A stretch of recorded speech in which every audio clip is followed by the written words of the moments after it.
Finland के बच्चों का मन पढ़ाई में लग नहीं रहा था और इसके लिए उनको पीटा नहीं गया, all thanks to design thinking. और ये अगर एक चीज़ हम इंडियंस अपनी टूल किट में डाल लें, we can change the entire generation over here. So design thinking basically means getting to the core of the problem and not making assumption on such face level. And design thinking consists of 5 steps.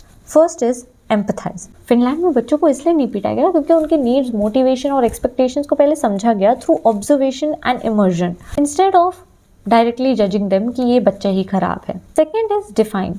Now when we know the problem exist, now we get to the core of the problem. So they interviewed students, teachers and neurologist. तब उन्हें पता चला बच्चे पढ़ने से नहीं थक रहे हैं बल्कि एक थके हुए पढ़ाने के सिस्टम और एग्जाम से थक रहे हैं। Now there comes the clarity.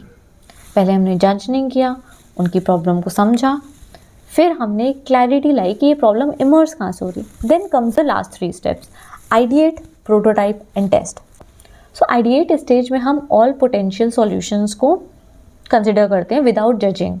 फिर हम उस जितने भी आइडियाज़ हमने निकाले हैं उनको हम नैरो डाउन करते हैं and we come to a specific solution to the defined problem, और उसका हम एक छोटा सा वर्जन बनाते हैं एंड जब वो सॉल्यूशन बन जाता है तो हम उसको टेस्ट करते हैं. And the last step is really crucial. यहाँ पर पूरा प्रोसेस ख़त्म नहीं होता है. टेस्ट करने के बाद हमें पता चलता है क्या काम कर रहा है, क्या काम नहीं कर रहा है, कहाँ इम्प्रूवमेंट हो सकती है.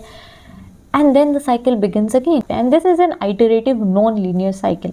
And by going through this cycle, Finland became one of the most happiest and well-educated countries without any coachings and heavy exams. What they did was early grades से उन्होंने exams हटा दिए, curiosity based learning करी और teachers को creative freedom दी.